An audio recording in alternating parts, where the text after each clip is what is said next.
We're a little over halfway through the 2023 NBL1 season, and with no games over the long weekend, we thought we'd take a look at how all the teams in the NBL1 East women's competition are going, plus some potential MVP candidates. In part 2, we look at the teams in the top 8 of the ladder. Welcome to 2 Feet in the Paint's NBL1 review show. We're going to look at the top 8 teams in the women's competition at the moment, starting with number 8, the Albury-Wodonga Bandits, 7-7 at the moment. Garen, they've been without Lauren Jackson this year. Yeah, the defending champs. Yeah, and also Unique Thompson missing for them, gone back home. But stepping up in their place, Garen, who's it been? Emma Mahadi on 20 points and 8 rebounds, and really taking off where Lauren Jackson and Unique Thompson really provided. They both averaged like 20 and 10 that season, 22 and 10. You rarely have that players doing that in the season, so picking up where they left off is 20 points, 8 rebounds. Emma Mahadi, really dominant inside, really physical presence, and is really tearing it up for your Albury-Wodonga Bandits, sitting at 7-7. And at the stables, or they call the Federation Center, Maitland Mustangs at 8-6, and Shakira Riley, boy can she shoot, parking lot range like you wouldn't believe. 17 and 6 rebounds for the season, and has really been one of the better shooters and one of the top scorers for your Maitland Mustangs. And Sydney Hunter. Who you got, James? Sydney Hunter? Yeah, Sydney Hunter as well. Well, very much tossing up because this Maitland Mustangs team has so many key players, but I think Sydney Hunter, the import, has just been a revelation this year. Rebounding, ball handling. I mean, she's one person fast break out there, Garen, has provided such a good presence in the paint. And they recently signed a new import as well. Yeah. So good to see them stack up their team even more. Is Maitland Mustangs. Yeah, and you've also still got players like Mila Waskowitz as well, just tearing it up as well. One of our favourites as well, Dyla Walker, coming off the bench. So it's a very deep and talented Maitland Mustangs team. And Garen, I'm going to call it now, the Mustangs might be a sneaky pick for the championship. So very much keep an eye on the team from the Hunter region, because they could surprise a lot of people, normally flying under the radar up in Maitland.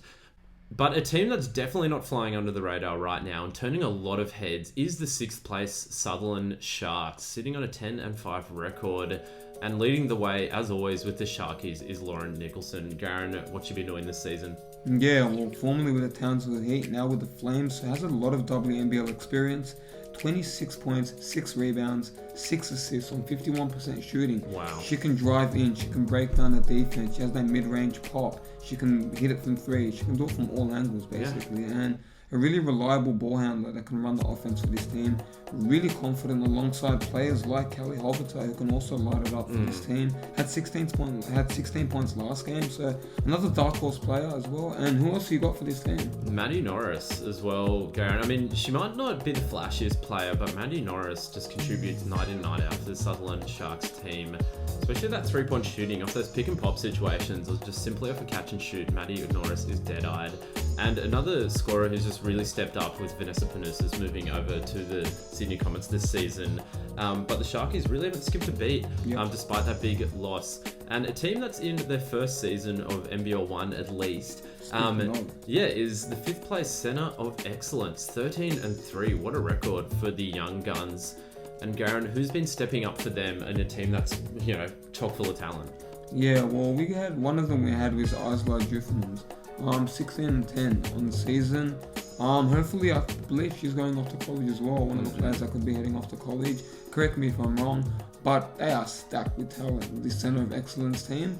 And surprisingly, you would have thought they would be first, but they're not. So, looking to see them maybe bounce back and get a couple more wins just to edge them into that 4th spot. But at 4th spot is the Sydney Comets. And led by Vanessa Panousis, like you said, formerly played with the Sharks last season. Now stepping up to our hometown squad, our hometown association for the Sydney Comets. Panousis, 25 and 6 assists, unselfish, but can really shoot off that dribble, and especially in transition. Lethal.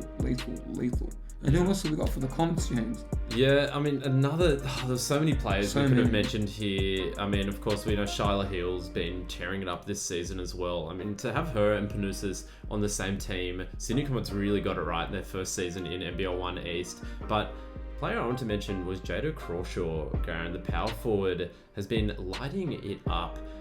So good to have her in the NBL1 East competition this season, and also doing it with rebounding, defense as well. So really holds down the paint for that Sydney Comets team, which is just so well rounded, and with a ton of depth as well, the Sydney Comets team.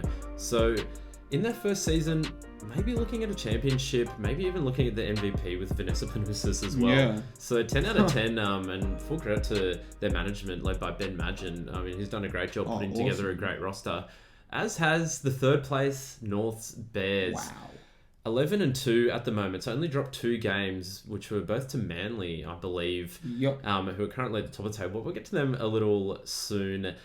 And leading the way for this Bears team was kind of hard to pick because they play really well as a cohesive unit, but Chemistry. really shining this year, Garen, has been... Emily Simons, like this North team has a lot of chemistry. A lot of guys can be the leading scorer on this team, but it's that unselfish mentality that has led them to an 11-2 lead. But M. Simons are really working on that 3-point shooting, like they like to say. Has had it in the past, but emphasizing more this season, shooting a lot more and playing aggressive off that catch and shoot, and then looking for kickouts and being unselfish as well. 18 points, 5 rebounds. I mean, there's players like Sarah Schuker who lead the league in blocks. Kate Seebohm, who might not necessarily average like 20 points a game or whatever. She does the other stuff in the stat sheet that not necessarily show up. The steals, the blocks, the passes, keeping her head on the swivel. Always seeing people in transition running, always giving extras. I mean, catch a bullet to the head at some point. That's how many passes she's throwing. So she's everywhere on the court. And my candidate for Defensive Player of the Year, hopefully.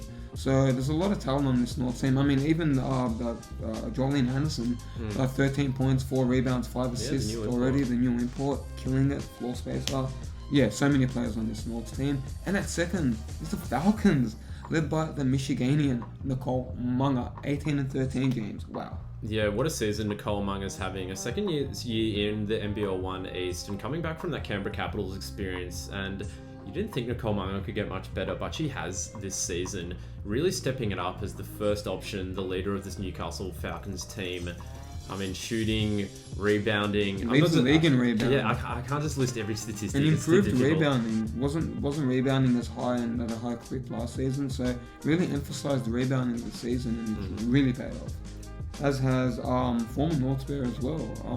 Abby Curtin really stepped up for this Newcastle team as well. That 1-2 punch with Nicole Munga, they just have that Twin Tower synergy and bruising big bodies down there for the Newcastle Falcons, which has made the defense really quality this year to go with an already stacked lineup. The import MYKEA Gray as well as another player who could, potentially sneak into MVP contention as well. Kate Kingham, reliable as always. So this Newcastle Falcons team only dropped 2 games this season. So one of those was to the Bears. I'm not too sure who the other one was to. Potentially MANLY-WARRINGAH. I'm not too sure. Sorry guys, we're not professionals here, but we try our hardest. They are really knocking on the door of potentially getting a championship, the Newcastle Falcons. But leading the way at the moment is the MANLY-WARRINGAH Sea Eagles, 13-2. Only dropped 2 games this season. One most recently to the Central Coast Crusaders. But it's really been a great season for MANLY-WARRINGAH. And leading from the front, as always, Garen. Yeah, we got Kim Hodge. Like you said, they're a deep team. I mean, Zoey Miller, Kim Hodge, Delaney. But with Kim Hodge, 16-8 on the season, but also one of those great defenders. Can give you a few blocks a game as well. Active. Has really emphasised her scoring this season and really showcasing why she's one of the better players in this league. As is the Delaney sisters, who can really space the floor and give you that 3-point shooting this team needs. And they've been a part of Manly for a long time, so the NBL1 experience shows. They made the semi-finals last year, so they're no slouch of a program, as James likes to say. And Zoey Miller, Zoey Thriller, Thriller, another young gun that can really turn on the turbo jets and can pop off for a 20-point, 5 rebound, 5 assist game when needed. So hefty, talented, stacked Manly-WARRINGAH team. I've got 2 more players I also want to mention. I mean, as we were saying, this whole Manly team's really stepped up. But from that Championship Youth League squad last year, it's not just Zoey Miller, it's also Felicity and Antonia Henderson as well. they have just been a revelation. So the Hendersons, the Delaneys, Hodge and Miller, that starting five, including sixth person as well, off the bench has just been so lethal. And they're just playing a great brand of basketball, can really pop off from three. That's the big thing for this Manly team, even when they're down. Don't give them daylight. Yeah, when they're hitting shots, they're hitting shots. Yeah, and they've got sharpshooters like Surrey Mowbray on the bench as well. Yep. So they're so deep, and a lot of that talent as well, homegrown. So Manly-Warringah, really good at developing talent. So there you have it, ladies and gents. There's the top 8 teams currently in NBL1 East. Let us know what you think in the comments. Is there a few players we may have missed, or a team that you think can make a good run for the finals? But until next time, we'll catch you on 2 Feet in the Paint.